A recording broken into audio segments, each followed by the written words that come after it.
Hello bookworms! Today I'm here to talk about my February book haul. My February book haul is a little bit smaller than my January book haul, but it's still kind of large, so yeah. Also, sorry if I can't breathe, but I'm sick, so life is hard. The first book that I picked up this month is Don't Look Back by Jennifer L. Armentrout. I have not yet read any of her books, but this one sounded really good.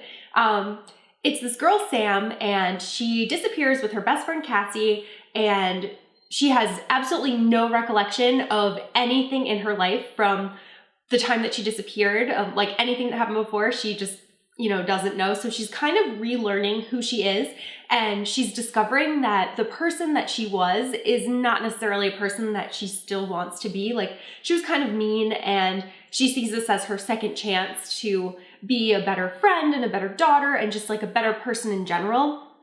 But her friend Cassie is still missing, and it seems like there's somebody else that knows what happened that night, and the synopsis says that the only thing that's really keeping Sam alive is her lack of memory. So it just sounds like it's gonna be like very suspenseful and just really interesting. I like when characters don't necessarily know everything that's going on in the world, because I feel like it's easier for the reader to learn along with them and just learn like what's going on in general. So this one, it's gonna be good. Next, I have a book that was actually sent to me by Random House, Delacorte Press, and it's by my friend Melissa.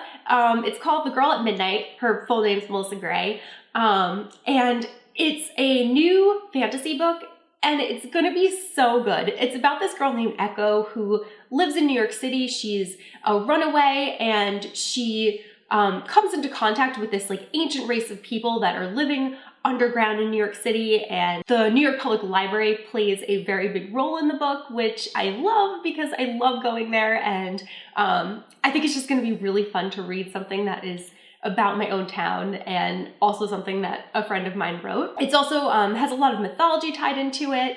She gets involved, like I said, with these ancient people, and during that time, there's also a war that's going on, and she has to go in search of the Firebird. Can't wait, I can't wait. The next book that I have was also sent to me by Tor, and this is A Darker Shade of Magic by V.E. Schwab. I just finished reading this book.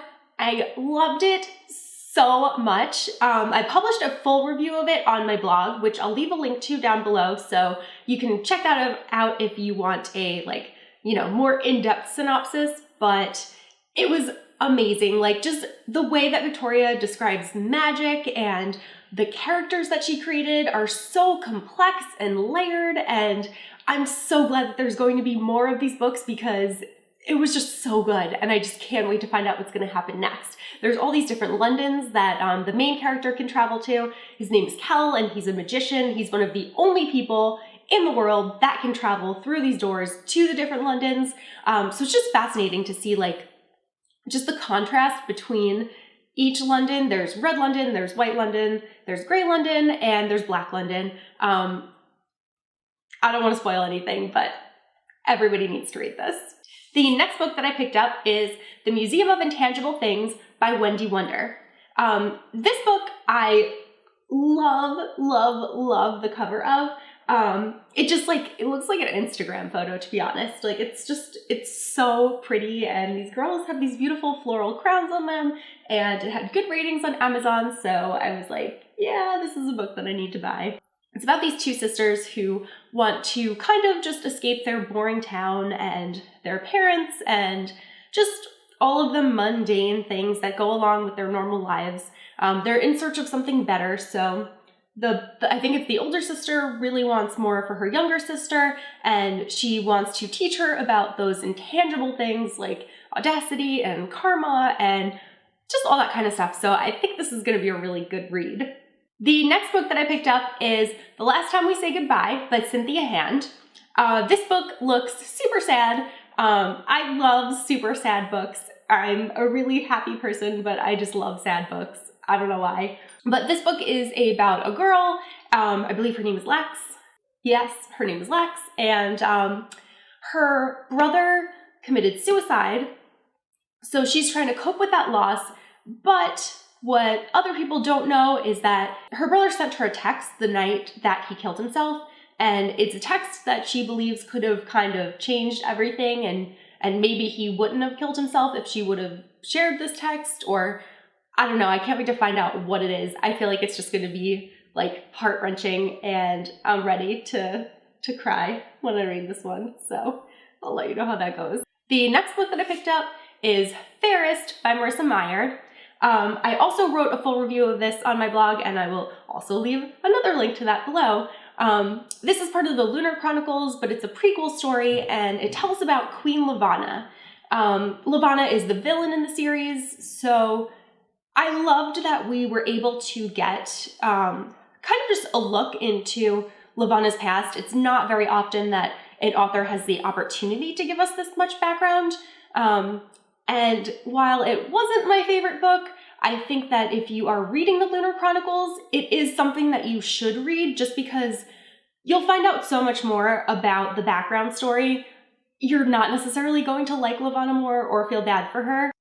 It's just sort of necessary and kind of is gonna hopefully hold us over until winter, which got pushed back and was so sad. And another great thing about this is, well, it has the first 3 chapters of winter in it, so that's exciting.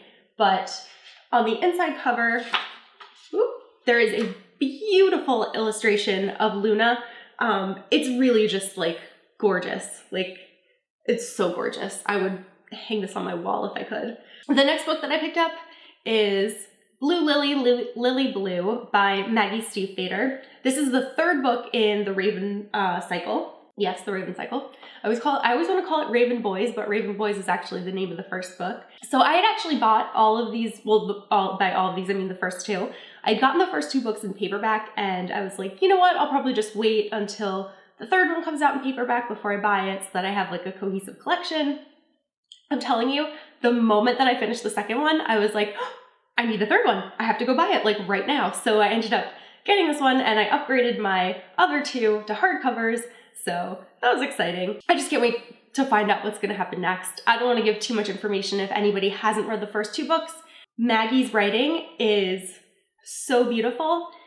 The books are a little bit slow in the beginning, but once you get into the thick of things, it's so good. Like, it's worth it. Just kind of power through, and you'll be so glad that you stuck with it. The 4th book's actually going to be coming out later this year, right after my birthday, so I have to read this ASAP. Next, I got Invaded by Melissa Landers, and this is the 2nd book in the Alienated series.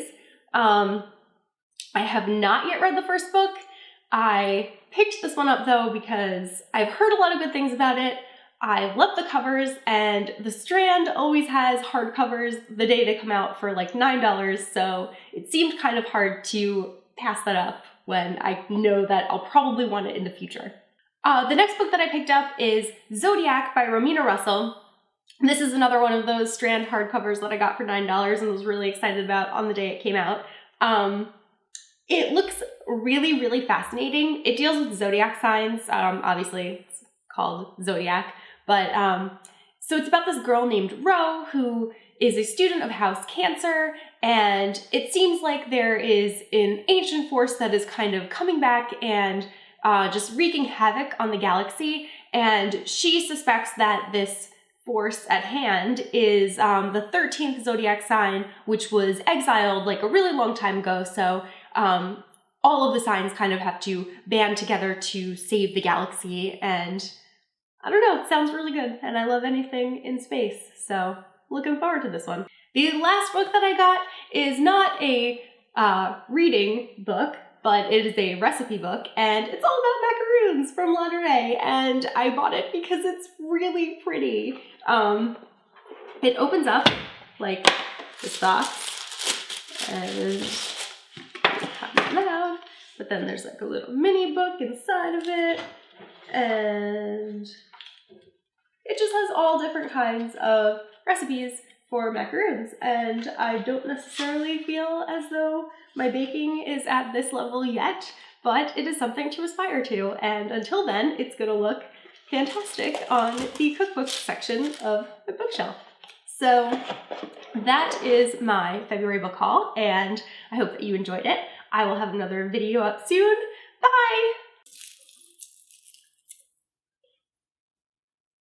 Don't Look Back by Jennifer, I can speak. By the first book that I picked. I'll just do that again. Next was a book that was actually, oh, I shouldn't scratch my face. Okay. The next book that I picked up is The Last Time That We Say, by Wendy Wonder. Yes. Water. Try that again.